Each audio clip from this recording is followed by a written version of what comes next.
Mesdames et messieurs les directeurs et chefs de service, mesdames et messieurs les représentants des départements ministériels ici présents, messieurs les représentants des organisations d'employés et syndicales de travailleurs, monsieur le représentant du président du Haut Conseil du dialogue social, ce n'est pas son représentant, c'est lui-même qui est présent. Apparemment, vous n'avez pas confirmé votre présence. Nous, on s'adapte à ce qui a été dit. Donc, monsieur le président du Haut Conseil du dialogue social, mesdames et messieurs, je me réjouis d'être présent ici avec vous ce matin pour présider cette importante rencontre consacrée à l'élaboration du plan d'action du Pacte national de stabilité sociale pour une croissance inclusive et durable, conclu entre le gouvernement et les partenaires sociaux du 1er juin 2025. C'est un plaisir pour moi donc de saluer la présence de chacun d'entre vous ici. Cette présence témoigne de votre engagement à contribuer dans un esprit d'ouverture et de responsabilité partagée à la mise en œuvre effective du pacte. La signature de ce pacte, vous le savez tous, prouve notre volonté à nous tous de promouvoir un climat social apaisé, propice à la relance économique, à la création d'emplois décents et à la justice sociale.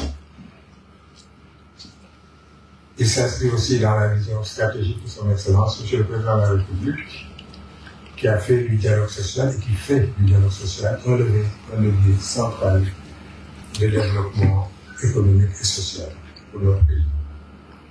Mesdames et messieurs, le Premier ministre a lui aussi, à l'occasion du Conseil des ministres du 14 mai 2025, formulé des directives précises pour l'élaboration d'un plan de mise en œuvre du pacte et des projets de texte relatifs au fonctionnement des organes de ce même pacte.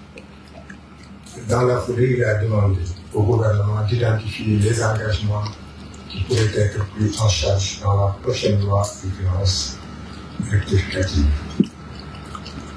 Ces instructions prouvent à suffisance la disponibilité du gouvernement à tout mettre en œuvre pour une mise en œuvre optimale des différentes mesures envisagées dans ce document consensuel qui illustre la qualité du dialogue social que pratique dans notre pays. Nous devons du reste garder à l'esprit que l'une des faiblesses du pacte signé en 2014, en dépit de ses nombreuses réalisations dans le domaine du travail décent, réside dans la léthargie de ses organes de pilotage. J'espère que nous, avec ce pacte, nous allons l'éviter. C'est pourquoi le défi principal qui nous interpelle tous est celui du fonctionnement des organes de pilotage et de mise en œuvre, mais aussi et surtout celui relatif au dispositif de suivi et organisation. L'objectif de cet atelier donc est clair pour nous tous. Il s'agit d'élaborer un plan d'action cohérent et réaliste qui traduira les engagements pris dans le cadre de ce même pacte en initiative et en mesure à fort impact. Ce plan constituera une feuille de route opérationnelle pour toutes les parties prenantes afin de garantir la stabilité sociale, afin aussi de favoriser une croissance inclusive et durable au bénéfice de l'ensemble des parties prenantes. Il nous reviendra donc à nous tous, au cours de ces travaux, d'identifier les priorités d'action, de définir les responsabilités de chaque acteur et de fixer des échéances claires afin de proposer des mécanismes de suivi et d'évaluation efficaces.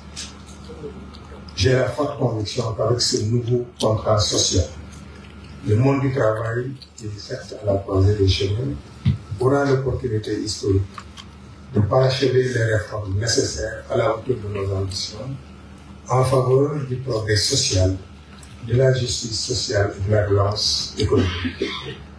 Mesdames, Messieurs, je vous invite donc à mener ces travaux dans un esprit d'écoute de respect mutuel et de recherche de consensus. Car c'est tous ensemble, dans l'unité et la concertation, que nous parviendrons à consolider la paix sociale et à bâtir un avenir meilleur pour nos concitoyens. Je vous réitère le soutien indéfectible du gouvernement à travers nos départements à cette dynamique. Je vous assure de notre entière disponibilité pour accompagner et mettre en œuvre et suivre surtout les recommandations issues de cet atelier. Je déclare donc sur ce ouvert l'atelier d'élaboration du plan d'action du Parti national de stabilité sociale pour une croissance inclusive et durable. Et je vous remercie de votre amour.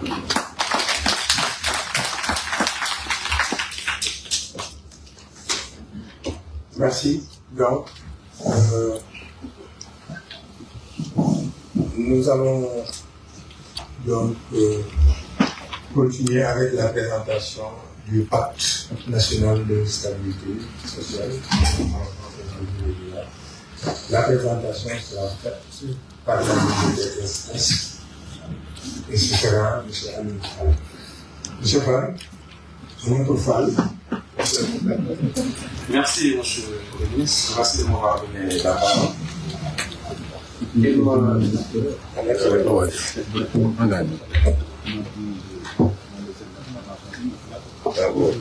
Vous pouvez créer le problème.